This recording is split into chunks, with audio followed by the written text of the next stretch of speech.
عبداللہ شاہ غازی رحمۃ اللہ علیہ مدینہ منورہ سے سندھ تشریف کیوں لائے تھے؟ عبداللہ شاہ غازی کو ایک ہندو راجا کا مہمان کیوں بننا پڑا؟ وادی مہران باب الاسلام سندھ کی سرزمین کا تصوف اور عرفان سے نہایت گہرا تعلق ہے۔ متعدد شخصیات نے یہاں مختلف طریقوں سے اسلام کی تبلیغ کی۔ انہی عظیم ہستیوں میں حضرت عبداللہ شاہ غازی رحمۃ اللہ علیہ بھی شامل ہیں۔ ان کی ولادت سید محمد نفس زکیہ کے یہاں 98 ہجری میں مدینہ منورہ میں ہوئی۔ آپ سادات حسنی و حسینی ہیں جو آپ کے شجرے سے ثابت ہے۔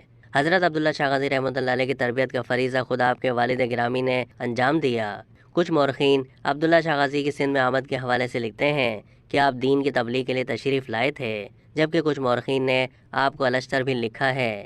الشتر کے معنی تاجر کے بھی ہیں، لیکن حضرت عبداللہ شاہ غازی رحمۃ اللہ علیہ کی آمد کے حوالے سے مشہور و معروف ہے کہ آپ تبلیغ اسلام کے ساتھ علوی خلافت کے امیر و امین کی حیثیت سے سندھ میں تشریف لائے تھے۔ ایک رپورٹ میں حضرت عبداللہ شاہ غازی کی زندگی اور سندھ آمد سے متعلق مختصر قصہ بیان کیا گیا ہے، جس کے مطابق حضرت عبداللہ شاہ غازی کے والد حضرت نفس زکیہ کا شمار محدثین میں ہوتا ہے۔ ابھی حضرت عبداللہ شاہ غازی رحمۃ اللہ علیہ تعلیم حاصل کر ہی رہے تھے کہ اس وقت بنوامیہ کی حکومت آخری ہچکیاں لینے لگی اور پورا ملک انتشار کا شکار ہو گیا۔ پھر خلافت عباسی کا دور شروع ہوا۔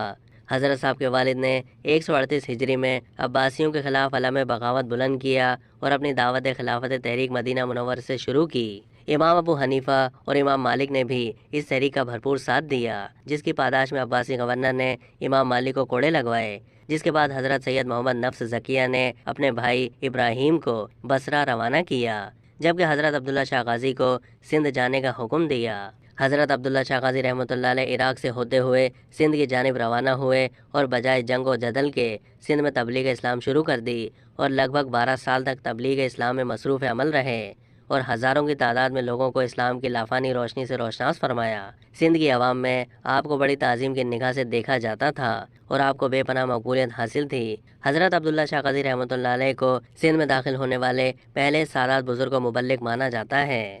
سندھ کے اس وقت کے عباسی گورنر عمر نے باقاعدہ طور پر حضرت عبداللہ شاہ غازی سے ملاقات کر کے ان کے ہاتھوں پر بیعت کر لی۔ اسی دوران حجاز میں محمد نفس زکیہ کو عباسی فوجوں نے شہید کر دیا، جس کے بعد عباسی خلیفہ المنصور نے عمر بن حفص کو حضرت عبداللہ شاہ غازی کو گرفتار کر کے فوراً دربار خلافت میں حاضر کرنے کا حکم جاری کر دیا، لیکن گورنر سندھ نے آپ کو گرفتار کرنے کے بجائے سندھ کی ایک ساحلی ریاست میں بھیج دیا، جہاں آپ 4 سال تک ہندو راجا کے مہمان رہے۔ خلیفہ المنصور حضرت عبداللہ شاہ غازی رحمۃ اللہ علیہ کے بڑھتے ہوئے مریدین کی تعداد کے سبب انہیں خلافت عباسیہ کے لیے ایک خطرہ سمجھ رہا تھا، لیکن اس نے 151 ہجری میں گورنر عمر کو سندھ کی گورنری سے ہٹا کر ان کی جگہ ہشام بن عمر کو گورنر مقرر کر دیا اور نئے گورنر کو حکم دیا کہ حضرت عبداللہ شاہ غازی کو گرفتار کر کے بغداد بھیجیں، لیکن نیا گورنر بھی سادات کا شیدائی نکلا، لہذا اس نے بھی حضرت عبداللہ شاہ غازی رحمۃ اللہ علیہ کی گرفتاری سے اجتناب برتا۔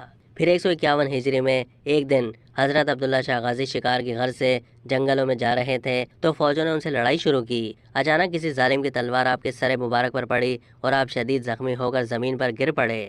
دشمن فوجیں حواس باختہ ہو کر بھاگ چکی تھیں۔ آپ کے ساتھیوں نے جب آپ کے جسم مبارک کو ہاتھ لگا کر دیکھا تو آپ شہید ہو چکے تھے، جس کے بعد آپ کے ساتھی آپ کے جسد مبارک کو لے کر جنگلوں اور وادیوں سے ہوتے ہوئے کلفٹن کے سمندر کے نزدیک ایک ٹیلے پر پہنچے اور وہاں سپرد خاک کر دیا۔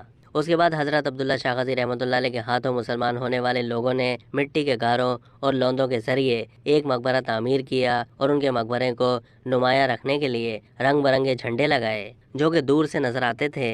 حضرت عبداللہ شاہ غازی رحمۃ اللہ علیہ کا عرس مبارک ہر سال 20، 21 اور 22 ذی الحج کو پوری عقیدت و احترام سے منعقد ہوتا ہے، جس میں لاکھوں عقیدت مند شرکت کر کے اپنی عقیدت کا اظہار کرتے ہیں، اور یہاں نہ صرف عرس کے دنوں بلکہ عام دنوں میں بھی زائرین کا تانتا بندھا رہتا ہے۔